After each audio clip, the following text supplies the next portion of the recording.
58 अटका आरक्षण को झटका। नमस्कार, स्वागत आप सभी का। आपके साथ मैं हूं पुनीत मिश्रा।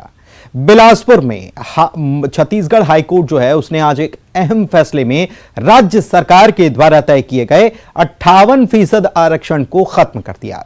हाईकोर्ट ने सरकार के 58% आरक्षण देने को असंवैधानिक भी करार दिया। कोर्ट के इस फैसले के बाद सूबे में सियासत शुरू हो चुकी है। आरक्षण न मिलने को लेकर एक दूसरे पर ठीकरा भी फोड़ा जाने लगा है।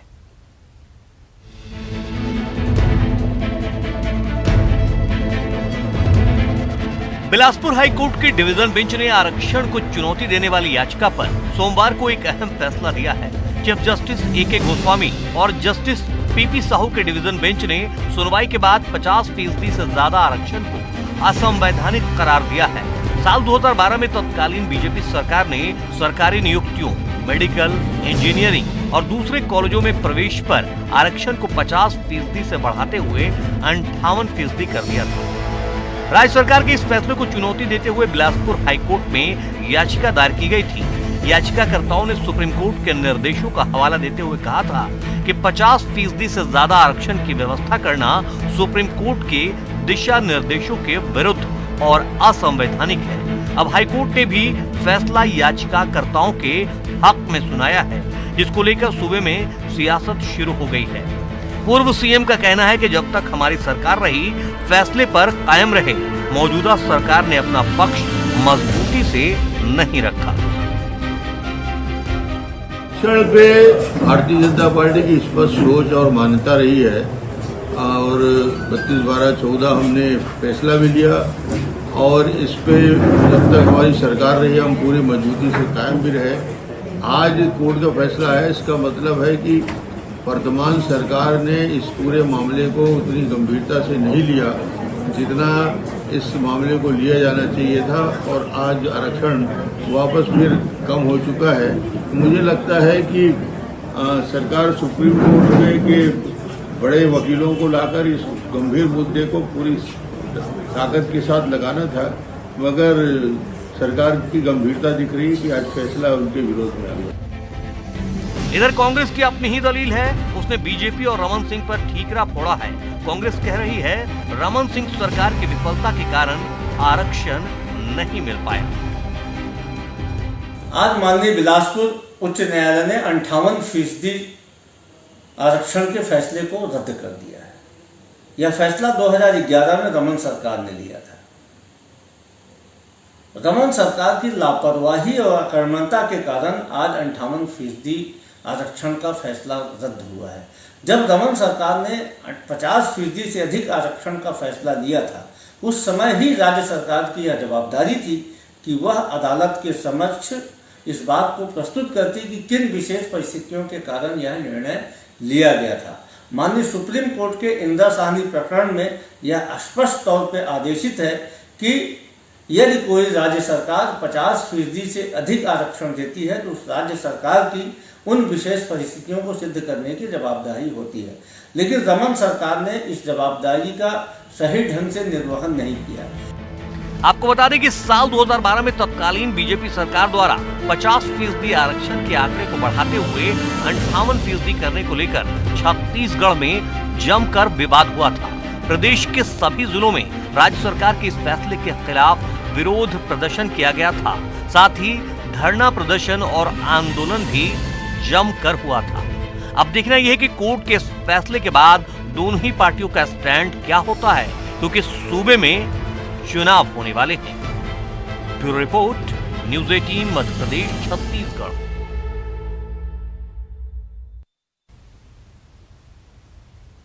तो कोर्ट का फैसला आ चुका है। 58% किया गया था, उसे घटाकर 50% कर दिया गया है। इंदिरा साहनी केस जो है उसमें भी ये कह दिया गया है कि 50% से ज्यादा नहीं हो सकता और अगर 50% से ज्यादा होता है तो ये राज्य सरकार की जिम्मेदारी भी बनेगी कि वो 50% से ज्यादा कैसे है ये बताना भी पड़ेगा। 2012 का ये फैसला है। अब हम 2022 में खड़े हैं। 10 साल बाद इस मामले पर फैसला कोर्ट का आया है। अब आरोप बीजेपी और कांग्रेस दोनों के बीच लग रहा है। कांग्रेस कह रही है कि उस सरकार ने फैसला किया था, उस सरकार का निर्णय था और कोर्ट के सामने उस सरकार को सिद्ध करना था तो सरकार तो आपकी भी 3 साल 3.5 साल से ज्यादा का समय आपकी सरकार को भी हो गया है। जब आपको पता था कि वो सरकार नहीं कर पाई और आप अगर वाकई में चाहते थे तो फिर आपने क्यों नहीं किया? दूसरे पर ठीकरा फोड़ने से, अगर आरक्षण के हक में आप बात करना चाहते हैं तो फिर दूसरे पर ठीकरा फोड़ने से तो काम नहीं चलेगा। धनंजय सिंह ठाकुर, प्रवक्ता कांग्रेस के, हमारे साथ इस वक्त जुड़े हुए हैं और साथ में विनोद प्रधान, आप एडवोकेट हैं, आप भी जुड़े हुए हैं। आप दोनों का बहुत बहुत स्वागत है। सबसे पहले ठाकुर साहब, मैं आप ही के पास आता हूं, कैसे देख रहे हैं, क्या करने वाले हैं आप, क्योंकि फैसला तो कोर्ट का आ गया? देखिए पुनीत जी, पहले आज जो माननीय न्यायालय का फैसला आया है, इस फैसले की वजह को हमको समझना होगा। जिस प्रकार से पूर्व की रमन सरकार ने, भारतीय जनता पार्टी ने एससी वर्ग के आरक्षण को, जो उनको 16% आरक्षण के दौरान मिलते थे, उसको कटौती करके 12% किया और प्रदेश में फिर आरक्षण में इस प्रकार से बढ़ोतरी की गई, उसके बाद 58% हो गया। तो निश्चित तौर पर जो एससी वर्ग है, जिसका आरक्षण में कटौती किया गया था 4% का, वो वर्ग न्यायालय में जाके गुहार लगाया, उनके साथ अन्याय हुआ है। स्वाभाविक सी बात है, उस दौरान जो रमन भाजपा की सरकार थी, उसको न्यायालय में पक्ष रखना था। और हमारा मानना तो यह है, किसी भी वर्ग को अगर आपको लाभ देना है तो किसी वर्ग का हानि भी नहीं करना चाहिए। देखिए, क्योंकि भारतीय जनता पार्टी हमेशा से आरक्षण की विरोधी रही है, इसलिए उन्होंने एससी वर्ग के आरक्षण में कटौती किया था। और जो 58% को रिजेक्ट किया गया आरक्षण, उसके लिए पूर्व की रमन भाजपा सरकार जिम्मेदार है। जब 2012 में मामला न्यायालय में चला गया, तो राज्य सरकार दायित्व बनता है कि अगर राज्य में 58% आरक्षण को लागू किया गया है तो उसके प्रमाणिक दस्तावेज, प्रमाणिक साक्ष्य न्यायालय प्रस्तुत करना था। लेकिन उस दौरान रमन सिंह की सरकार ने प्रस्तुत नहीं किया। और सबसे बड़ी विडंबना देखिए, उस दौरान जो सरकार में थे, उन्होंने तत्कालीन गृह मंत्री नंदकीराम कंवर के अध्यक्षता में एक मंत्रिमंडलीय समिति का गठन किया था जो इस मामले में जवाब देते। लेकिन रमन सरकार ने नंदकीराम कंवर के जो समिति गठित थी, उसकी अनुशंसा को भी न्यायालय में नहीं रखने का काम दिया है। तो स्वाभाविक सी बात है, भारतीय जनता पार्टी तो 58% आरक्षण के समर्थन में नहीं थी, ये स्पष्ट समझ में आता है। क्योंकि आरएसएस हमेशा कई बार सभी मंचों में कह चुकी है कि वो आरक्षण को खत्म करना चाहती है। उसी ढर्रे पर भाजपा काम कर रही, स्पष्ट समझ में आता है। और जो 58% का आरक्षण को रद्द किया गया है, इसके लिए पूरी तरीका से रमन सरकार, ठाकुर साहब, आप ये कह रहे हैं कि 50 से बढ़ाकर 58 बीजेपी के शासन में हुआ, बीजेपी आरक्षण के विरुद्ध है, फिर भी उसके काल में ये बढ़ा, शासन काल में ये बढ़ा, चाहती नहीं थी बीजेपी, और सब कुछ बीजेपी को करना था। कांग्रेस की कोई जवाबदारी इस मामले में बनती नहीं है। कुल मिलाकर आपने यही कहा। अगर बनती है तो फिर मुझे बता भी दीजिए कि क्या बनती है। बहुत अच्छा सवाल पूछा आप। हमने 27% आरक्षण ओबीसी वर्ग को देने का काम किया, तो प्रदेश में आरक्षण के रेशियो को 58% से ऊपर लेके जा रहे हैं।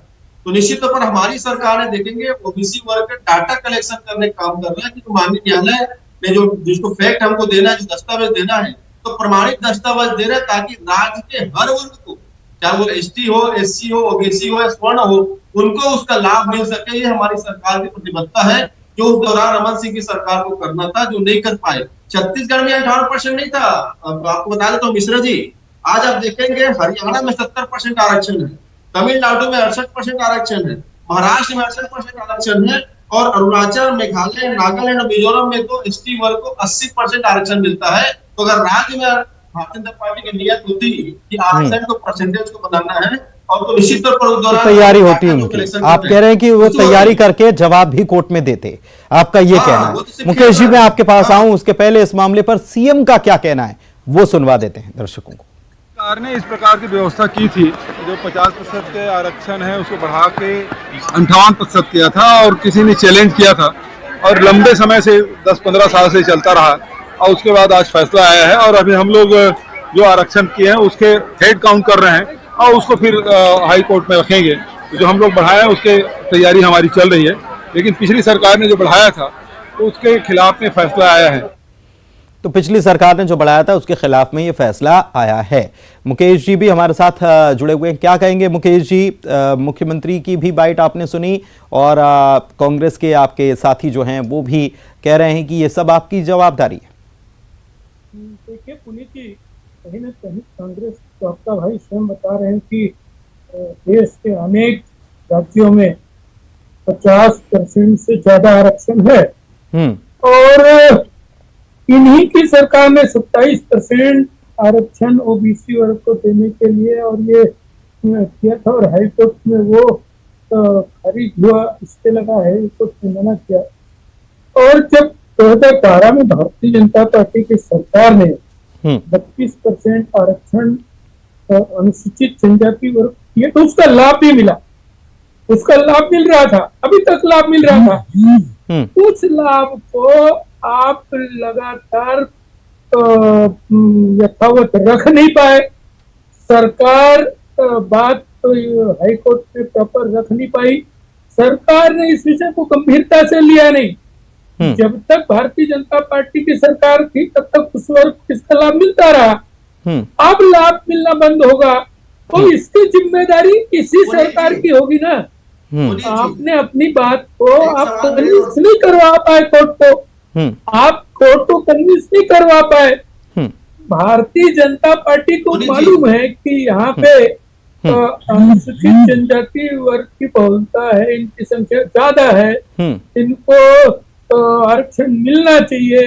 इनके साथ जो भी जैसे जाति को लेके 12 अलग अलग जातियों को लेके कुछ स्पेलिंग मिस्टेक होने के कारण उनको लाभ भी मिल रहा था, उस विषय को लेके भी भारतीय जनता पार्टी ने उस टाइम प्रयास किया था और उसका लाभ अभी मिला था।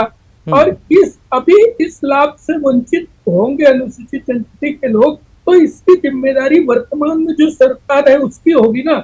और ये हर चीज को, हाँ, वो मीठा मीठा गप और कड़वा कड़वा थू एक कहावत है कि अगर 12 जनजातियों को लेकर अगर कोई फैसला होता है केंद्र की तरफ से तो वो तो हमने करवाया, हमारे प्रयासों से हो गया, उसमें बीजेपी का कोई योगदान नहीं था। और जब फैसला आता है आप ही के शासनकाल में तो ये सब किया कराया तो बीजेपी का है।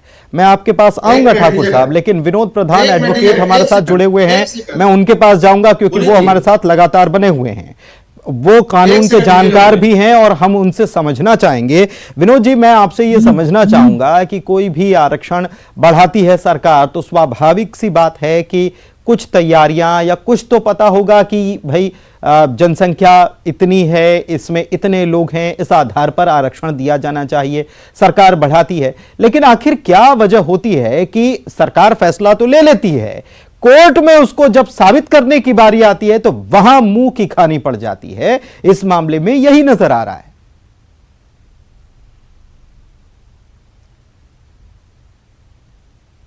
विनोद जी, देखिए, सरकार जो डिसीजन लेती है वो अपने एक उनका पॉलिटिकल डिसीजन होता है कि उस राज्य की जनसंख्या किस वर्ग के लोग हैं और उनकी कितनी जनसंख्या है, उसमें कितने लोग गरीबी की रेखा से नीचे हैं, कितने लोग क्रीमी लेयर में हैं, और बहुत सारी चीज़ों को, फैक्टर्स को ध्यान में रखते हुए सरकार यह डिसीजन लेती है कि रिजर्वेशन इतने % होना चाहिए। अब कोई भी डिसीजन जो है वो कोर्ट में चैलेंजेबल होता है, हर चीज जो है वो जस्टिस के योग्य होती है। तो जिन पक्षों को ऐसा लगा कि ये रिजर्वेशन एक्सेस है तो वो कोर्ट जा सकते हैं, वो स्वतंत्र हैं, और माननीय न्यायालय ने जो भी डिसीजन दिया है वो सभी बातों को ध्यान में रखते हुए दिया होगा, और काफ़ी लंबे समय से फैसला पेंडिंग था। तो मैं समझता हूँ इस संबंध में काफ़ी कुछ डॉक्यूमेंटेशन हुआ होगा, काफ़ी कुछ सरकार से जवाब मांगा गया होगा, विभिन्न पक्षों ने अपना पक्ष रखा होगा और उसके बाद ये डिसीजन हुआ है। तो ये नहीं कह सकते हैं कि इसमें कोई कमी रह गई होगी। मैं समझता हूँ माननीय न्यायालय ने जो भी डिसीजन दिया वो सभी पक्षों को और तथ्यों में रख के दिया होगा। माननीय न्यायालय ने तो जो डिसीजन दिया है वो तो हर चीज को गौर करते हुए दिया है। लेकिन मैं ये विनोद जी आपसे समझना चाह रहा हूँ, आपने जब शुरुआत में अपनी बात शुरू की तो आपने कहा कि ये पॉलिटिकल डिसीजन होता है, तो ये पॉलिटिकल डिसीजन क्या आपको लगता है कि बहुत जल्दबाजी में फैसले ले लिए जाते हैं, जनता को खुश करने के लिए फैसले, चाहे बीजेपी हो चाहे कांग्रेस हो, 27% आरक्षण देने का वादा हो या 18% देने का वादा हो, ये सारी चीजें जो हैं ये पॉलिटिकली एक गेम चलता है और इसके बाद जब कोर्ट में जहां दलीलें, जहां साक्ष्य मायने रखते हैं, वहां ये सारी चीजें इसलिए मुंह की खानी पड़ती है ऐसे फैसलों पर। जी, हो सकता है कोई भी पार्टी, बोलिए जी, कोई भी पार्टी जो है वो अपनी लोकप्रियता को बढ़ाने के लिए बहुत सारे फैसले करती है और कभी कभी उसका कुछ लीगल एस्पेक्ट्स वो नहीं देख पाते हैं। तो ये भी एक कारण है कि ऐसे कई सारे डिसीजंस जो हैं वो माननीय न्यायालय में जाके कम ज़्यादा हो सकते हैं और उसके क्वालिटी के ऊपर में डिसीजंस किया जा सकता है, उसको चेंज किया जा सकता है। तो ये सभी पॉसिबल है। ठीक है, यानी कि ऐसे पेचीदा फैसले जो जनता को खुश भी करते हैं, सालों साल कोर्ट में मामला चलेगा और उसके बाद जो होगा फिर देखा जाएगा। शायद ऐसी परिस्थिति राजनीति में आजकल बनती नजर आ रही है। ठाकुर साहब, अब आप कुछ कह रहे थे, बोलिए। देखिए, मैं ये कहना चाह रहा था, एक्चुअल में भारतीय जनता पार्टी के प्रवक्ता को तो यही नहीं मालूम कि मामला क्यों हुआ है। मैं कहा ना कि उस दौरान की रमन भाजपा की सरकार थी, उन्होंने जो एससी वर्ग है जिसको राज्य में 16% आरक्षण मिलता था, उस आरक्षण में 4% की कटौती करने का काम किया है। उसके बाद वो 58% आरक्षण टोटल राज्य में हुआ है। स्वाभाविक बात है, जिसका आरक्षण के कटौती हुआ है वो न्यायालय गए, न्यायालय में जाके अपने हक की बात किए। तो आज तो फैसला जो आया है, न्यायालय अरे थोड़ा पढ़ निकले भाई, बहुत अरे पढ़ निकले थोड़ा सा, नरेंद्र मोदी जी की तरह। नहीं तो आप धनंजय जी, आप कह रहे हैं कि वो 4% घटा दिया था। आप मुझे बस इतना समझा दीजिए धनंजय जी, आप मुझे इतना समझा दीजिए कि क्या सरकार अपील करने जा रही है इसी मामले को लेकर? निश्चित तौर पर सरकार हर वर्ग के हक की बात करेगी, हर वर्ग के न्याय की बात करेगी। 27% की कितनी तैयारी है अगर कोर्ट पूछेगी आपसे तो? 101% तैयारी। पूरा डेटा तैयार है आपके पास? पूरा डेटा है? आपने हेड काउंट कर लिया सब कुछ? पूरा डाटा तैयार है, हेड काउंट हो गया, न्यायालय में डाटा दिया जाएगा। और ओबीसी का जो 27% आरक्षण देना तो सरकार प्रतिबद्ध है। और निश्चित तौर पर, अरे सुनिए ना, ये तो रमन सरकार आरक्षण देना नहीं चाहती। अगर इनकी नीयत अच्छी होती, अरे सुन ले भाई, पंडित खाली झूठ बोलना अच्छी बात है। जब न्यायालय को भारतीय जनता पार्टी ने यदि 32% झूठ बोला, अरे आपको यही नहीं मालूम, आपको यही नहीं मालूम कि फैसला किस बात पर आया है। चलिए ठीक है, समय यहीं तक की इजाजत दे रहा है धनंजय जी, मुकेश जी और विनोद जी, समय यहीं तक की इजाजत दे रहा है। ये बिल्कुल साफ है कि चुनाव सामने है और जब ये फैसला आया है तो सियासत के मैदान में बीजेपी कांग्रेस एक दूसरे को इस फैसले के लिए जिम्मेदार ठहराती हुई जरूर नजर आएंगी। लेकिन देखना होगा कि आने वाले वक्त में लोग इसे कैसे देखते हैं और किसे इसके लिए जिम्मेदार मानते हैं। बहुत शुक्रिया आप तीनों मेहमानों का चर्चा में शामिल होने के लिए और इसी के साथ इस बुलेटिन में इतना ही। नमस्कार।